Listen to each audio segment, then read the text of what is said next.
All right, welcome to the Eric Tries Too Hard podcast, episode 118. I am here with Baltimore stand-up comedian Garrett Harvest. Garrett, how are you doing? I'm good, man. How are you?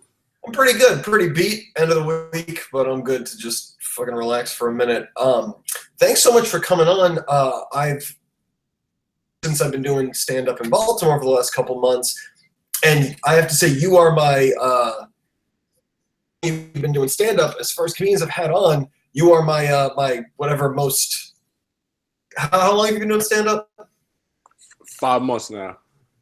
So, typically I have everybody who's been doing a couple of years, but since I've been doing stand-up in the area, anytime I see somebody who I think is really, really funny, that person on the podcast, and I'll hit them up, and typically they've been doing it 2 years, 3 years, 5 years, 6 years. Shocked to hear you've only been doing it for 5 months. You're a really funny dude. So thank you for coming on. I appreciate that, man. Thank you for having me. Yeah, for sure. All right. Well, so since you've only been doing it for 5 months, and we'll go back into how you got into comedy in general, but what got you to just start doing comedy in the last, half year? It was a New Year's resolution, basically. I wanted to do it since last year, since 2015. I have a whole book of jokes that I wrote all through 2015, but I haven't used them. But I was so scared to get on stage in 2015. But 2016, I made it like a New Year's resolution, and then as soon as it hit, I just started hitting stages. What was your first time like, and where did you do it? When was it? And describe it for us. It's crazy. It's so fresh. Yeah, I remember it 100%. It was January 7th. I did 2. The first one I did was at Brewer's Cask in Fells Point. It wasn't a comedy open mic. It was a music open mic. Oh, yeah. But I was new, so I didn't really know comedy open mic. I just typed open mic in Yelp, and Brewer's Cask came up. So I was like, why not? Then I go over there, let him know I wanted to do some jokes, and the guy's name, it was Mark. He was the host of the Brewer's Cast open mic. He was more than willing to let me come there. It's funny, I asked him, I was like, you ever had comedians come through? He said, yeah, we have, and they were really bad. So I was just like, all right, that's going to help me out a lot. So I ended up saying, matter of fact, I only said just one really long joke. I think I told everybody I was Bill Cosby's drug dealer or something like that. And then I talked about dating a crazy girl. It was a true story about a crazy girl. And they ended up liking it. It was cool. Nice. It was cool. Yeah. And then you immediately went to another mic that night? Yeah, right after that. I went to another one. It was in the same area. It was a place called Peace and a Cup of Joe. Okay. And see me, I'm just thinking it's just some crazy name, like all the other bars. But I go in, it's a coffee bar. So it's like everybody's sober. It's a bunch of poetry and smooth jazz. Nobody's in the mood for jokes. But, the host, it's funny, his name was Mark also. He was more than willing to. Every host is named Mark, in my experience. I'm going to tell you this right now. I know 5 hosts named Mark. It's crazy. Mark is just a common host name in Baltimore. That's just what it is. Yep. So I guess. So you had 2 very different environments. Neither one were full comedy open mics. How did the other one go? That one was, I'm not gonna lie, that was weird because they weren't ready for that. I'm gonna be honest. They weren't ready for jokes, especially my type of jokes, because I'm like, I go all in. So it's the first thing. What were you about to say? I was just gonna ask you. Your style, and this is part of why I thought you've been doing it for a lot longer, is that people say that really taboo topics or offensive jokes or whatever you want to call it, it's and it's you have to handle it really well or it can go very poorly. And launch into, you're I don't give a fuck, I'm going to talk about this, I'm going to talk about this, I'm going to talk about this. And so it's just that's so early on. It doesn't matter what crowd is very telling for why it feels like you're more of a veteran at this. But yeah, so how did they react to it? Oh man, it was the first thing I said. I go on the stage, And I say, wow, everybody in here, you guys look like you go to church every Sunday. And they all were like, yup, agreeing with it. And,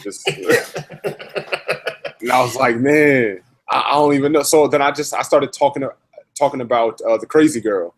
And I mean, I was getting a little bit of laughs. I had this old lady, she was cracking up. I don't even think she understood what I was saying. I think she just thought I just was some crazy looking black guy who just was acting crazy. So she was laughing. But yeah, people did say I did a good job. Yeah. So I mean, it was cool at the end of the day. He invited me back. I haven't been back since though. It's just that's not my type of environment to be doing comedy at this point right now. So the next time you went up, was it at did you end up doing any more mics like that, or did you go right into like, all right, I got to figure out where the comics are? Like, how did that turn happen for you? Yeah, I'm not gonna lie. I did that, and I probably didn't do another one probably for like Wednesday at Zizimo's. So yeah. I did the first day. It was a Thursday. Then I didn't do it again until Wednesday, and then that's when I started doing like real comedy clubs and stuff like that. And yeah, it's been like this ever since. So how often would you say you go up every week, just on average?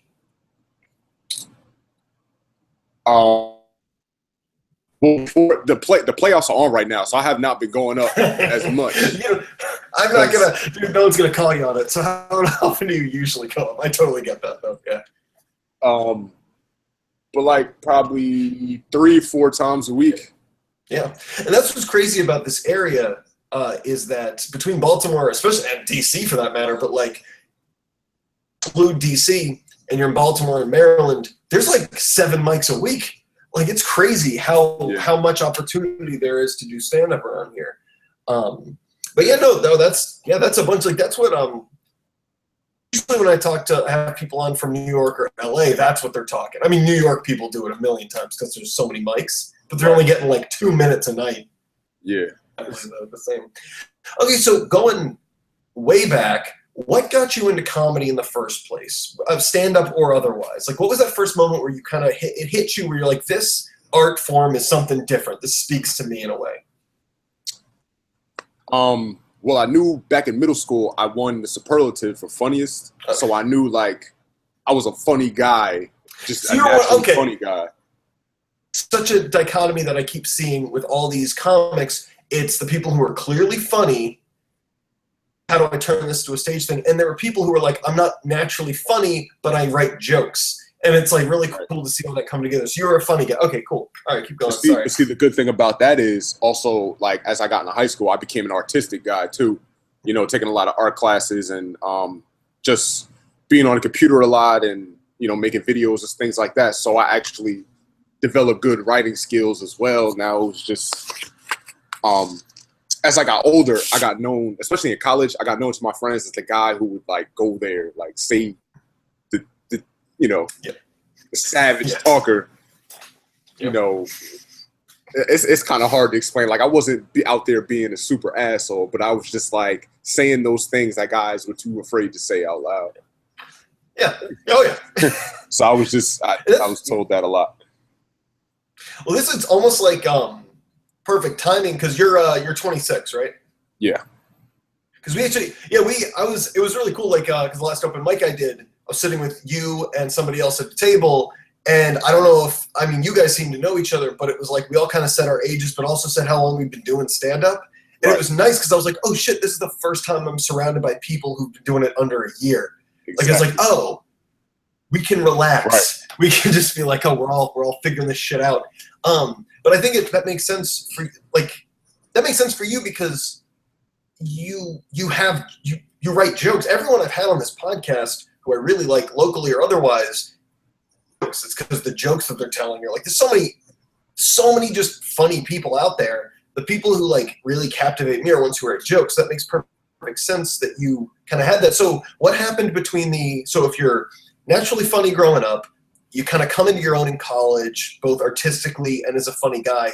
What happened between ages 22 and 26 before you started doing stand-up?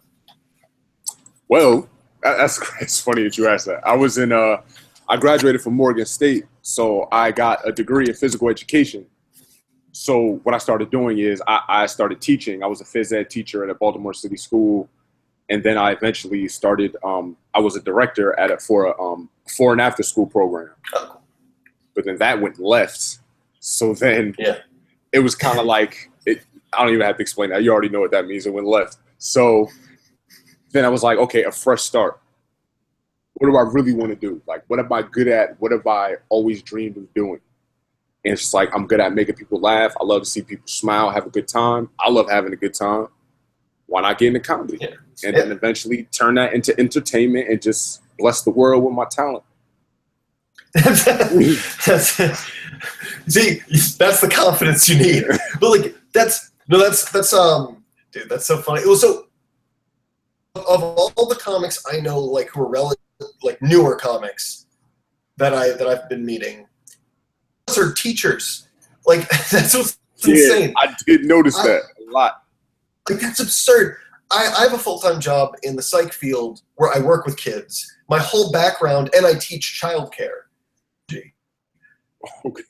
It's just, and I keep meeting all these comics who are just like, oh yeah, I'm in childcare or I'm teaching kids. And like, that's crazy.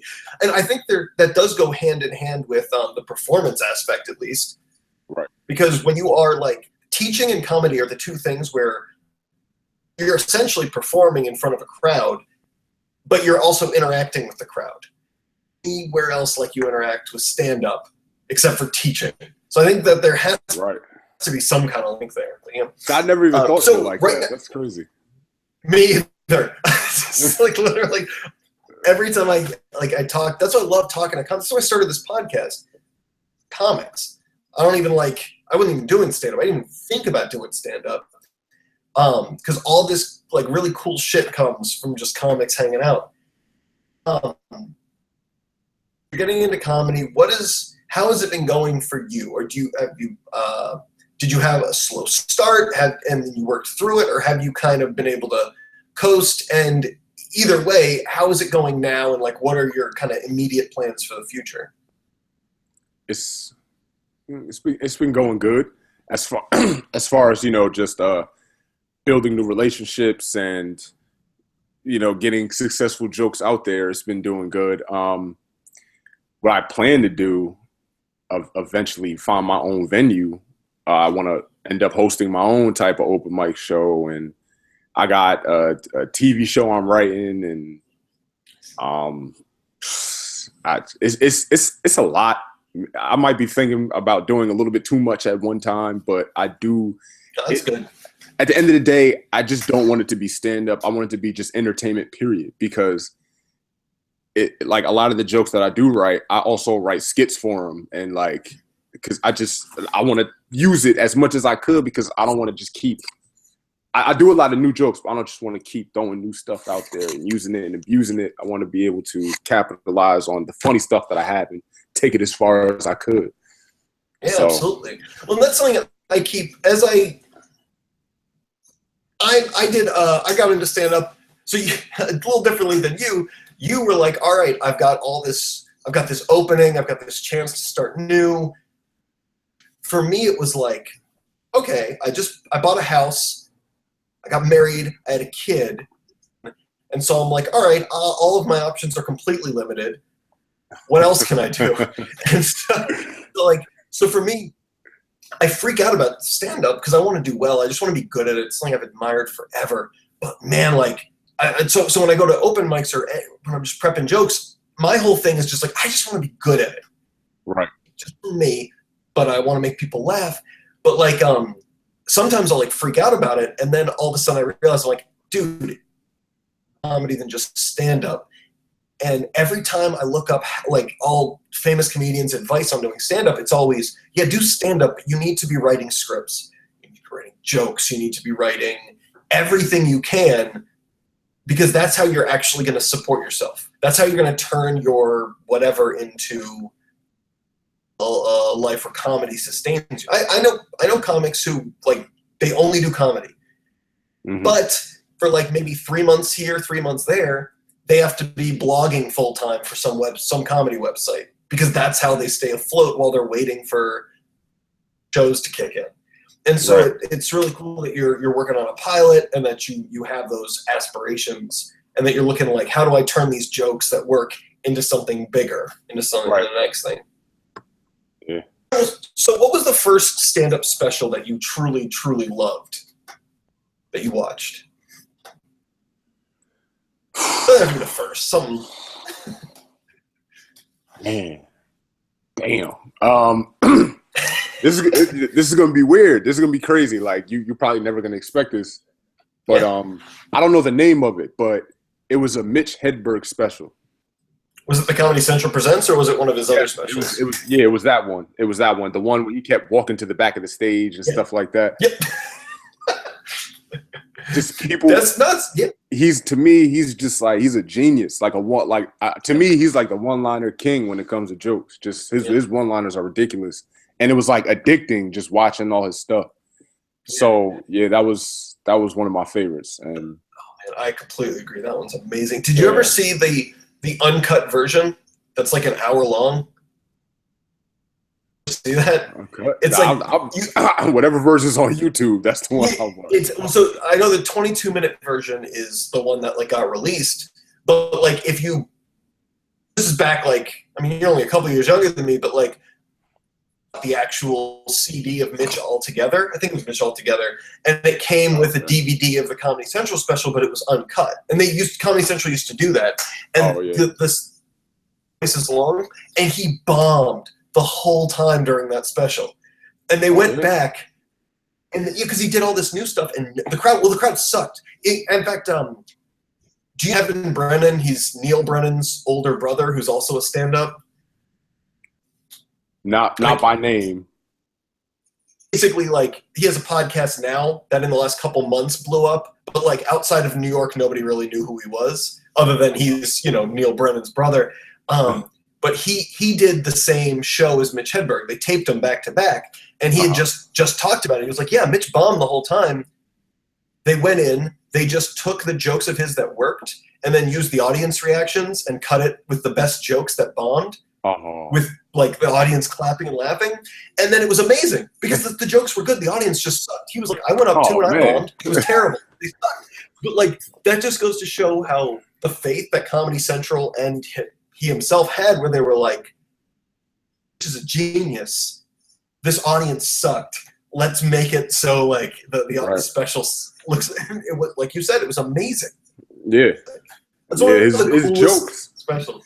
That's kind of like I got a lot of like when I first started writing my jokes, as far as like 2016, a lot of what to write about. I got those ideas from Mitch. As far as like I have a joke where I talk about egos, because Mitch just used to talk about like random crap. Like he had a joke about Reese's, and he had a joke about Pringles cans and stuff like that. Just like so talking about stuff like that's what I really like to write about, because anybody can make a joke about their dick. Anybody can make a joke about Donald Trump, but like nobody has ever heard about egos under a microscope. So, I just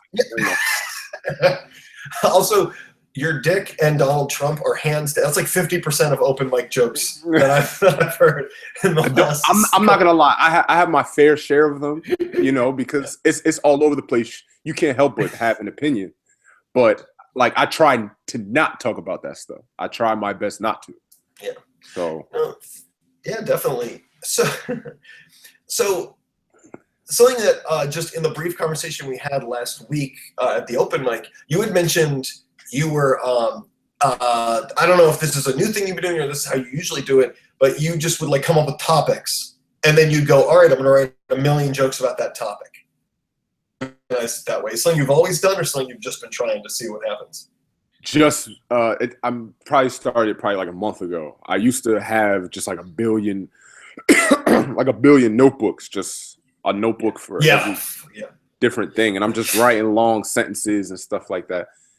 And I would just have a lot of stuff I would just forget about because it was just so much writing, and so I just got a smaller book and then made each page a topic and just wrote little things every time I think about something that has to do with sports. Write it on the sports page or something. Yeah. Did you ever either get accused, diagnosed, or not of like an attention disorder when you were a kid? No, I didn't. I didn't. But I do have I do have comics that come up. I had one comic come up to me and ask me something similar. She's like, "Wow, your whole life were you just over analyzing everything?" Yeah, yeah. I'm just like, I understood where she was coming from when she, put it out there. See, because you don't come across to me like an ADHD kid. See, I was and in some way still am, but like the way you described having all the journals, for me, it's the same, but like with Word documents and notes in my phone, where like I lose track of shit because it's everywhere and I don't organize things. Well, now I've been like working really hard to organize it. Mm-hmm. As an artist, because I did music forever. And so for me, musically, the hardest thing was structure. Because there's so many moving parts. I'd write a whole song with every, aspect of the song, and it was like I have to record it while I wrote it because it was so hard to keep track. With stand-up, it's just one instrument, essentially.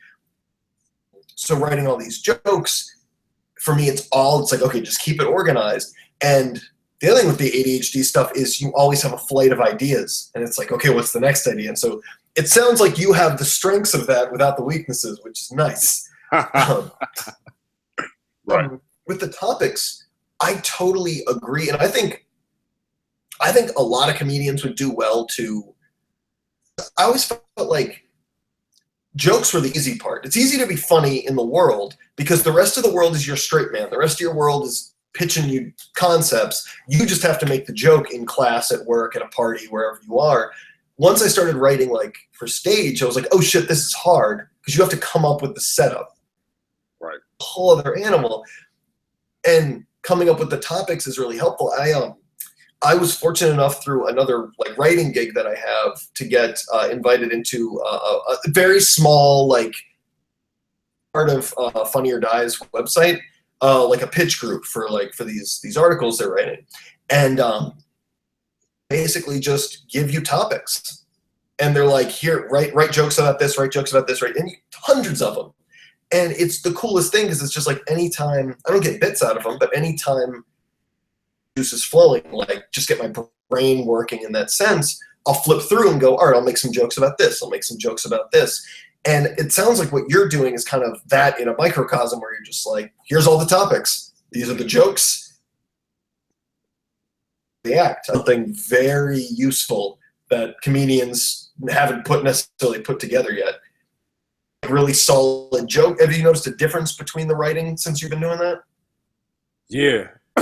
I think when I stopped focused so much on getting a punchline, that's when the joke started being funnier.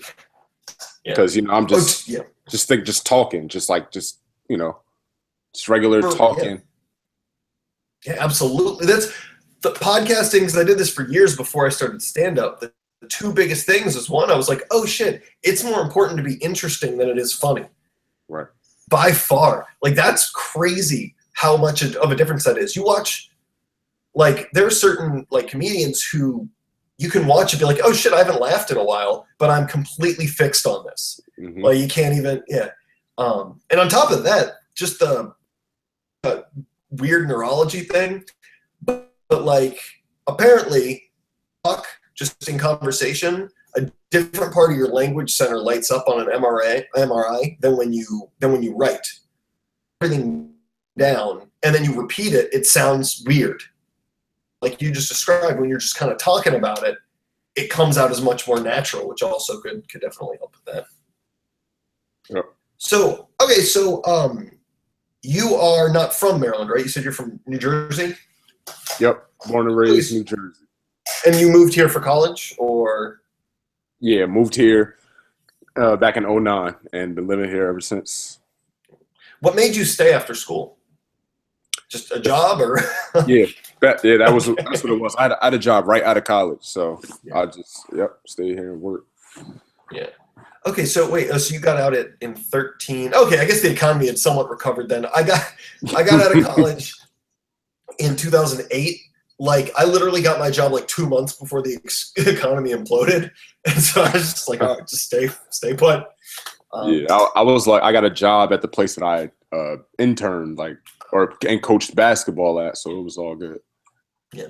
Now, was this was like a city school? Was this like was like inner city school type like real shit? No, it was an inner project school. Okay. Yeah. So now, yeah, it was. Now, was that, I don't know, like, you know, what environment you grew up in Jersey, but was that like a new thing for you, or was that something that you were used to? It was new. Yeah. As far as like a daily thing, dealing with, you know, that type of environment. 'Cause I'm not from that type of environment. I'll tell you right now, I'm from the suburbs. Yeah. my town is the suburbs for real. Like my house has a nice big green yard. It has a bush in the front. My house has a bush in the front that's worth about like $15,000. It's ridiculous. It's crazy. My mom had no idea. Somebody just came to the door and offered her $15,000 for the bush, and she didn't sell it. She didn't want to sell it. Well, now that I know, I'm not fucking selling it. So yeah, like yeah, it was different. But I eventually got used to it. And at the end of the day, they're kids. They want the same thing every other kid wants. And they don't have as many opportunities as, I guess, safer, better neighborhoods have. But, you know, at the end of the day, they're good kids. Yeah, you actually make a really good point about they're just kids. They just want what every kid wants. Right. Like that makes perfect sense. I remember, so I went to a college in North Carolina that was in a quaint suburban, like, whatever, like college town, basically. Mm-hmm. And then literally 5 miles down the road, Ellicott City to West Baltimore on Route 40. It's like all of a sudden, like you're in it. And the floor where we did all the, like, it was like we do all this like service stuff. It was like all progressive, like liberal, like, oh, we're going to help out. And jackasses at the time, because we're like, ah, shit, I totally see why people like hate people like us now. But anyway, we go and do like Boys and Girls Club stuff and all that. And I remember going there with a bunch of like other like suburban like girls who had never were experiencing this culture shock. And I remember them analyzing it and just going and like, and in my head I was like, they just want to play sports. Like they're just kids. Right. Like you don't have to even, they're 5 years old. They don't necessarily, or 7 years old. They don't necessarily know. It doesn't affect. Anyway. So it was just, they're just kids. You treat them the way that they are and like normal people, and you actually you give them what they need. That's exactly. So is that something so right now, are you just doing comedy and writing full time? I mean, I still work in a school during the day. Oh, you do? But I mean, 100% of my focus is comedy. Oh, you said the aftercare. Gotcha. Yeah. Okay, gotcha. All right, well that's awesome. So how do you? I assume you're not like married or have any other obligations. You're just going for it. Nah, not at the moment. Not that I'm aware of. Not that I'm aware of. Oh man, that's nice. No. Well, that's what. So you're. So are you still just doing mics and mics and mics, or are you starting to get on kind of like showcases or other local shows? Well, I got a friend in comedy. I don't know if you know him, Ivan Martin. He's okay. Well, he's been doing comedy for a while. He's been in the Baltimore comedy scene for a few years. He does shows on Fridays at the Pack or at the Mount Vernon Market. I recently did one of his Mount Vernon Market shows last week on Sunday. It was only Sunday because of Memorial Day weekend, but I just recently did that show. That was a good show. It was a clean show, though. Oh, clean. Wait, time out. How did you do that? Did you do it like, okay, here's how I pictured you doing a clean show, because all your topics are what's dirty. It's like the words. It's like, I got for whatever year it was, 98, 97. My parents got me an edited DMX CD of It's Dark and Hell is Hot. And it's literally him just talking openly about murdering people, but then they bleep out like ass. Yeah. Here's that goes. You're still talking about. Basically, I would just substitute a word. Like, instead of saying dick, I would just say, I said genitals. or instead of saying as, you would say but, or instead of saying I mean, you didn't have to like you didn't have you didn't have to not talk about like stuff you would always talk about. You just couldn't curse. Like it wasn't necessarily don't hide topics. So it was still cool. That's cool. Yeah. Why was it a clean show? Just the audience, or what was the deal with that? I think so. It was a child in the audience that I seen. So gotcha. Now there's a that's really funny about just changing the words. I know people rag on Dane Cook and blah blah blah, but like he had some set like forever ago where he had to work clean for TV, and he just came out and he goes, "I'm going to do my act, but if I have to change a couple of the words," and he literally just said like gibberish words where the swear words were, and it was probably 10 times funnier than the actual bit. Who are some of the comics you, maybe not necessarily inspire you? I think that question's kind of lame, but who are some of the, other than, in addition to Mitch Hedberg, who are some of the comedians who you just kind of think of as like, these are the people who comedy is? Like Mike Epps. Oh, I have not seen a Mike Epps do comedy in many years. Like, is he still holds up? He has a show every once in a while. You could find him. He has a new special on Netflix right now. Probably has like 3 other shows you could probably check out. Who else? Like Chappelle. One of the greatest comics in the history of the world. Yeah, that's funny. Yeah, that was obvious. Yeah, he's pretty good. No, I'd probably say the same thing. I always end up saying like, and I know everybody's like, who's my age and older is like, oh, Eddie Murphy. But like, I feel like I came in just under the radar of Eddie Murphy. Right. Like the first time I saw Raw, I was like, do it. But for me, it was like watching Chris Rock's Bigger and Blacker when I was like, whatever, 14. I was like, oh, this is the greatest thing that's ever happened. I remember like, you can't get better. You can't get better than, whatever. Do you ever, are you, now this I'm curious about. I haven't asked any of too many comedians, but I really should. Comedy podcasts? I don't know how to even access I didn't know it was such a broad podcast community, like I thought in order to hear that stuff you had to have XM radio or something like that, like the satellite radio thing. That was always crazy to me because it was just like, I always loved comedy and I didn't get into podcasts until 2012. And I finally got a smartphone, and I just went to that podcast app. Shit, I can just type in comedians' names and they'll talk to me for an hour, like every week. Like that's so fucking amazing. And like, geez, yeah. Oh, I would highly recommend the podcast. Yeah, I should look into that. All right, well, how are your parents feel about you and comedy? Like, are they're cool? Yeah, they're cool. I was at Baltimore Comedy Factory like 2 weeks ago, and they were there. Nice. Are they in Jersey? Well, they came from Jersey. Okay. Yeah, they live in Jersey. Yeah, I was talking about transgenders and all that. They were cool with it. I was gonna say, what jokes did you do? I did the regular. I stuck to the normal stuff, so they were cool with it. Yeah, my parents are supportive. Were they artistic? Do they have an art background at all? Nah, not at all. They were like the education, work with children. Oh wow, that's pretty cool. Yeah. They must really respect what you do. That's awesome.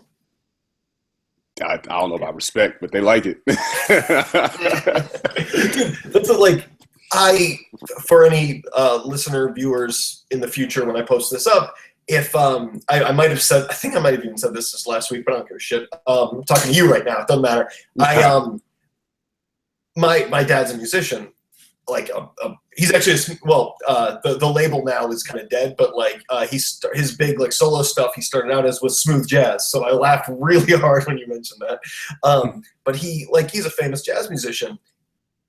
Like he always did music, and so I always did music, and I never felt like the stuff that I was making simple, like whatever compared to everything he's done. And it wasn't until I started doing comedy and even podcasting where he really like was like, oh, that's cool. That's really cool you're doing that. Something that he hadn't necessarily done before. And I think that with comedy, people seem to respect the ability to do comedy. Right. I couldn't believe. Like, you tell someone you're in a band, they're like, who gives a shit? Everyone's in a band. If you say you do comedy, people all of a sudden go like, you put yourself through that? Right. Go on stage and try to make people laugh. Like, that's terrifying to people. Do you get that a lot or just whatever? Yeah, I do. You got some balls, man. I hear that all the time. You got some balls. I'm just picturing you walking down the street and people just saying that to you. Just casual. Oh, you got balls. Look at him. He got balls.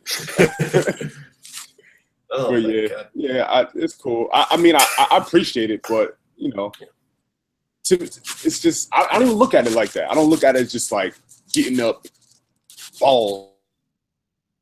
I got things I want to talk to the world about, you know? Yeah, no, that's absolutely, exactly. And that's why I feel like a lot of people who feel that way don't ever do it, because you're just like, no, this is just something I have to do.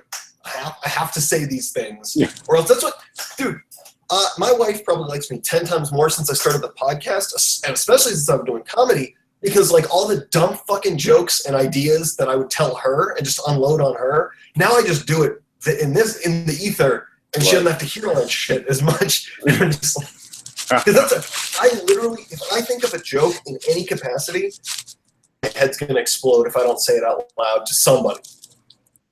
Problem, but either way. Mm-hmm. So, as far as, I mean, I guess you're pretty much just in like the Baltimore. Any comedy community is a microcosm of comedy at large. What are some things you've noticed about the way a comedy scene works? Open mics, showcases, whatever it is. Like anything you've really noticed that's jumped out at you? You gotta kiss a lot of ass. A whole lot of ass. Oh my goodness. You gotta,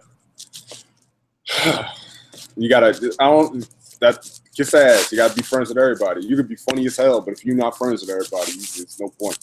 Yeah, and I'm not even saying like it's not a bad thing to kiss ass every once in a while, if that sounds right. But no, you're right. You're right. In music, it's the same way. It's like if you're not so overly positive to everybody around you, the second you leave, everyone's just shitting all over you. Right. Just it. Like you're a dick, and that's what I feel like. I'm a naturally extroverted person. Like I always just want to, and I love comedy and comics so much that I'm so excited to just be around people who do comedy that I always feel like I come off as a snake in the grass. Like I'm too nice. Like people are like, what do you want from me? Why are you being nice to me?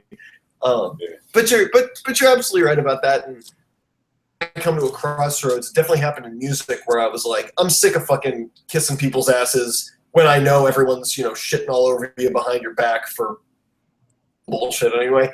And so with comedy, I've really tried to do a thing where I'm going to put myself around the people. Like if I'm going to kiss somebody's ass, it's going to be like, I do think you're that funny. That's why I'm telling you you're funny, because I think you're funny. And like, that's my way of whatever, like coming to that middle ground. But like, you've started to get to know a lot more people than I have because you're out like half the week. You must know like 100 comics at this point. Yeah, I know a lot, but it's funny because every week I see myself meeting like at least one new person. So it's good that I'm getting to meet all these cool people. Now, even though I just said the kiss and ass thing, like everybody in the comedy scene they're all good people. I never met somebody that I was like, fuck him. Like I would never work with that guy. Yeah. So I'm not gonna lie. There's some straight up crazy people. Yeah. But outside of that, but they're not really hanging around. They just come up and do the crazy thing and then leave. Yeah. I've seen some crazies. I know you, dude. I tell this story all day long at Autobar Sidebar a few weeks ago when that literal like crazy dude came up. yelling the N-word, old white guy just yelling the N-word on stage, and then I had to fucking go up after him. I realized where I fucked up because I came out there, and I'm glad I have this on tape, because the first thing I did was accuse him of stealing my bits, and that did really well. And, but then I tried to launch into bits, and it's such a valuable life lesson where I was like, I should have realized in the moment, I was like, nobody wants to hear my dumb bits right now. We all want to talk about that crazy shit we just saw. Have you come into any of those situations where you went on stage and you realized nothing, my bits, for whatever reason, whether it's a crazy person or some other thing where you're like, my bits aren't going to work? Years, has that happened to you yet? Yeah, it happened. I was at the place where I first did the open mic. Oh, I would go back to that place because that's the first place I ever did it. So I would go back there probably once a month. So one time I did go, probably like within like the first one or two. It was a bunch of old people in there for some reason. Here I am talking about smoking marijuana, and I'm like, so I said, guys, I smoke too much, and they're all just yelling, quit. No, not that, man. Not that. I'm like, oh man, I guess I can keep talking about that. And then I said another joke, and I seen a lady, she like shrugged her shoulders, like, what is he talking about? Yeah. So I'm like, damn. It's just so that's when you start going into the politics. Old people love politics. That's so interesting. Every time you get a new like crowd, all of a sudden it's like you learn so many more things. And you write a lot. Do you find that any type of art or even skill that it can be hard to get started, but like when you start making progress, all of a sudden you notice you're getting so much better, so much faster. Yeah. Is that kind of how you're feeling right now with all the writing that you've been doing and all the performing? Mm-hmm. I like to, one thing I do love doing, I like comparing the first notebook I had to what I have now. And it's just, I mean, the notebook I had back in 2015, it's majority just like made up BS stories, just like me making up situations, kind of like writing not movies, like little TV episodes and try to make it into a joke. Now I just really started talking about real life stuff and stuff that I see on news and stuff like that. So the fact that it's actually real coming from the heart, it makes it more funnier. Yeah, no, I bet that makes all the difference. Do you find... Yeah. So I wrote bits for probably a year before I got on stage, and one of those is laughably garbage. And I'll probably say that about stuff I'm doing on stage now in a year from now, but still, like, percentage of the stuff that you write, would you say, like, compared to what you end up doing on stage versus what you never end up doing on stage? Unless you have time to do all of that, which I believe it, but, like, what's the percentage of stuff you end up, like, really keeping versus what you end up throwing out? Probably like 60. It's a good ratio. Like 60%. Because, like, a lot, it'll just get rewritten into something better. Like, so it can still be used. Some things I try it once or twice, and it's just like, damn. I especially if I don't like to offend people. Like, I might take it there, but I don't want anybody. I don't believe them. I don't. No. I don't want anybody that's watching me that's actually watching me live or whatever to feel uncomfortable listening to me. Like, I don't want people to. Yeah. So if I've had people come up to me and be like, don't talk about this, don't talk about that, and I'll just trash the joke just for that specific person because I want them to like me. You know what I'm saying? Not that I care, not that I'm out there just caring about what everybody thinks, but it's just like, you know, friends. That person but you know, she came up to me like as a grown up and said, you know, respectfully, it's offensive. So I'm like, all right, maybe I should consider that joke. Well, it's almost like you're just like, okay, now how do I make that funnier? Like that's exactly. That's that's exactly what it is. Just change it up so it won't be offensive. Because usually it's just like a word you say or like just one sentence. Yes. Yeah, absolutely. Well, that's what's like. There are so many jokes where it's just like whenever if somebody hears a whole joke, they actually listen to it. Not just I heard the topic and I'm instantly tuning out. That doesn't count to me. If they hear the whole joke and they go, that's offensive, to me that's them going taboo and it wasn't funny. If I just make that funnier, then that's gonna be it's like this about what Bill Burr does a lot, where he'll open a joke with a premise that makes everyone disagree with him, and then until you're laughing at something you swore at the beginning of the joke you were never going to laugh at, which is funny because if you go back into, I guess, 2000, whenever it was, it's probably 2007, Patton Oswalt did a tour documentary. And he talked about, he said that it's him talking to Zach Galifianakis and Maria Bamford and Brian Posehn, and he's like, I think the future of comedy should be, you should, in the middle of your act, you should say something that makes everyone in the audience hate you, way back to get them over again, and that's how you know you're really good. And I think you've got a head start on that, where you're just like, do that from day one. You know what's great?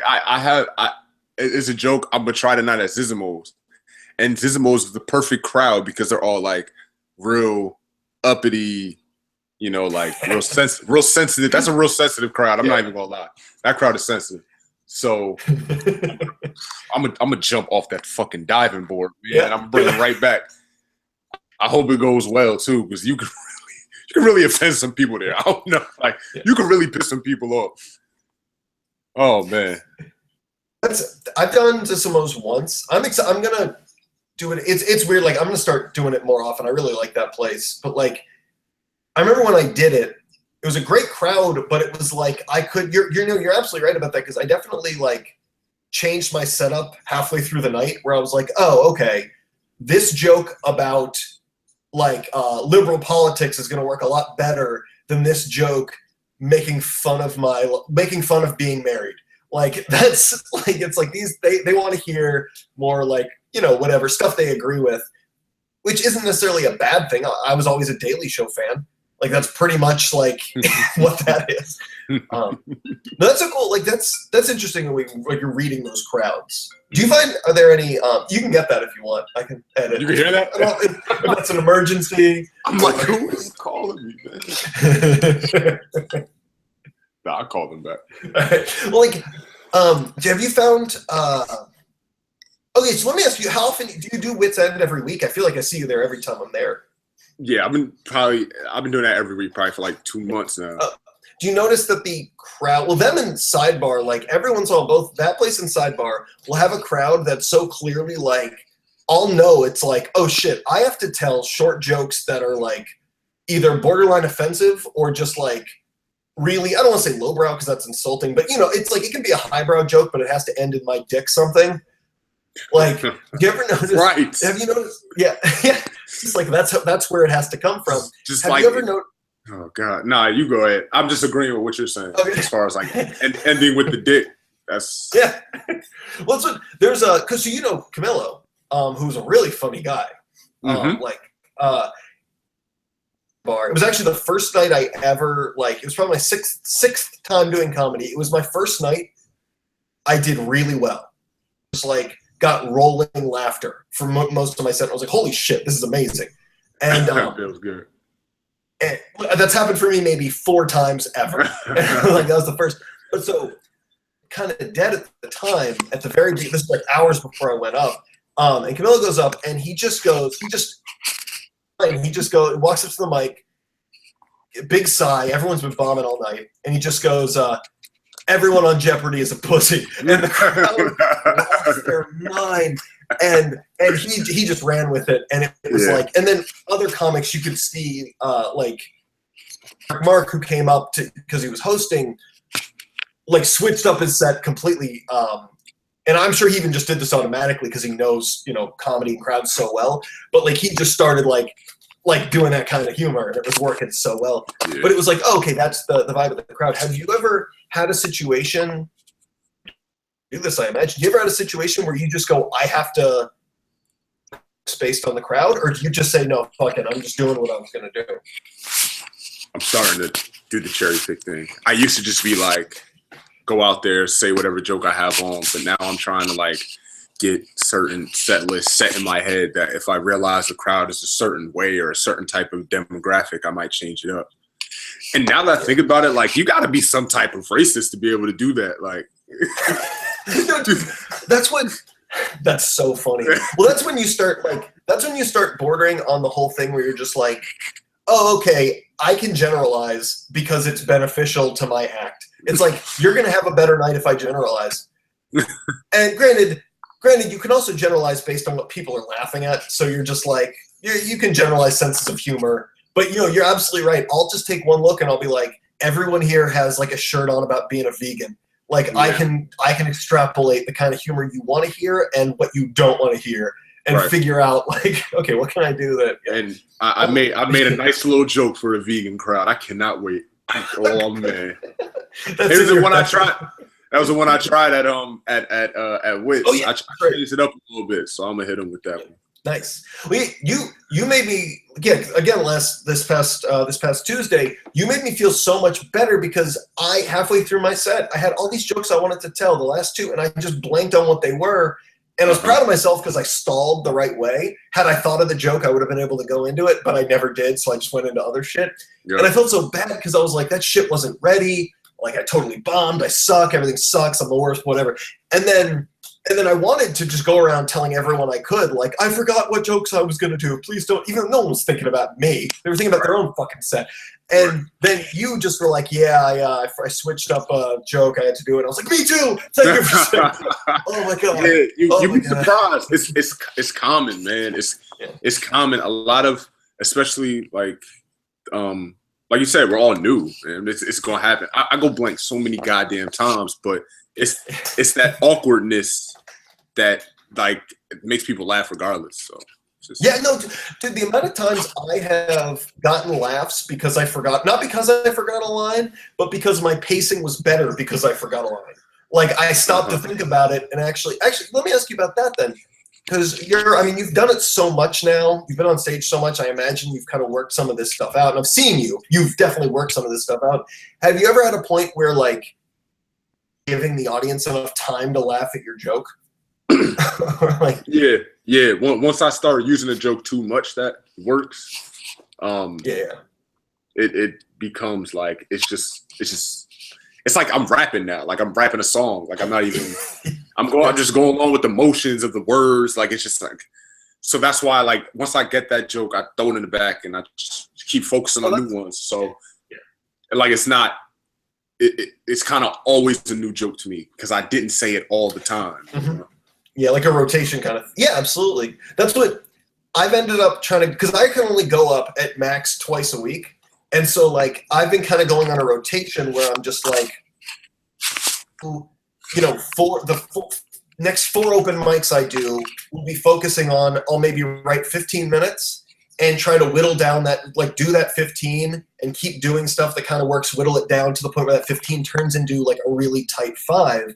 And then I put that 5 in the back of the rotation. And then every once in a while, I'll just pull out a joke just to keep it fresh. And, like, that's been really helping. Because I know a lot of people who are just like, yeah, I don't do these jokes that work for, like, months because I can't do them or else I'll never want to do them. And the audience will know because I don't even like them anymore. Yeah. How can you not like your own jokes? What? Well, dude, this is how much of a narcissist I feel like. Like, I'll practice jokes on my own. I'll do them on stage, whatever it is. And then I'll start, like, losing the meaning of the joke where I'm just like, even if it's a joke that has been working consistently, I'll lose the meaning and be like, oh, that's not funny. But then, such a narcissist, I'll listen to a recording of me doing it in front of a crowd and I'll go like, yeah, that's really funny. That guy's good. Like, it's funny you said that. I wrote a joke. It said, I'm so narcissistic, I got my mirror pregnant. I like that. So I know exactly how you feel as far as that.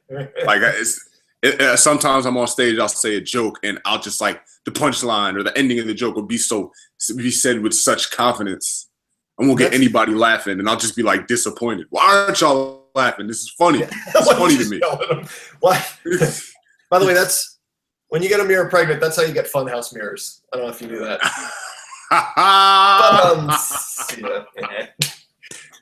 God damn. Exactly. Dude, so I know I gotta let you go because you got a mic to do. I want to know one more thing. Do you find when you're doing the difference between, because you've done so many shows, when you're doing a difference between a show, how do you differentiate your performance, and at least how you view your performance, because the audiences are very different, from when you have an audience of non-comics versus an audience of all comics? Do you do anything different based on how you act?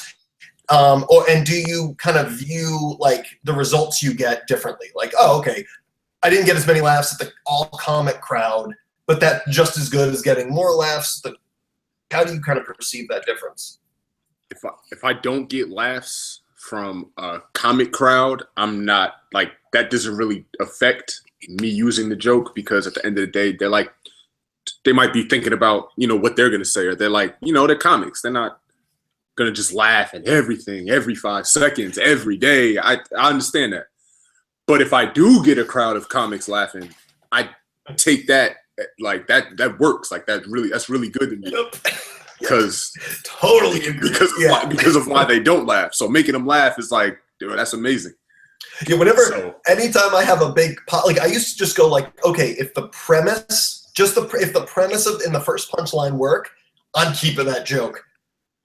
The crowd did not actively want to laugh at it. Oh shit.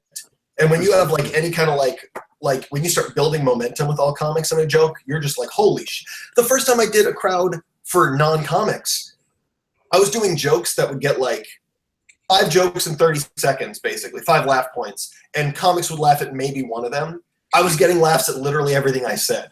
And it's like, it's such a good way to get better when people are stingy with the laughs. Yeah, dude, absolutely. And contrary to what people believe, people that come to watch comedy shows, it's not hard to make them laugh. They laugh. Like they're gonna laugh. They're there to laugh. Yeah, they're not about to just sit there and be like, yo, you better be funny. They're gonna laugh. If they are, then it's like, who gives a shit? I just performed 4 open mics for comics who actively are like, make me laugh, and 2, don't make me laugh too much because I still want to think I'm better than you.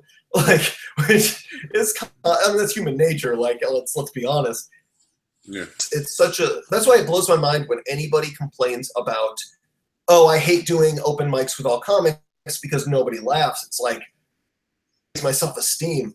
I'm here to learn how to do this. Like, I want the hardest, like, thing. Yeah, absolutely. Cool. I love that mentality. All right. So, where can we find your stuff? Your Twitter, Facebook, like, give us any plugs that you got. Twitter, Instagram, it's I'm G Harvest. I am the letters G HARVEST. Facebook, Garrett Harvest.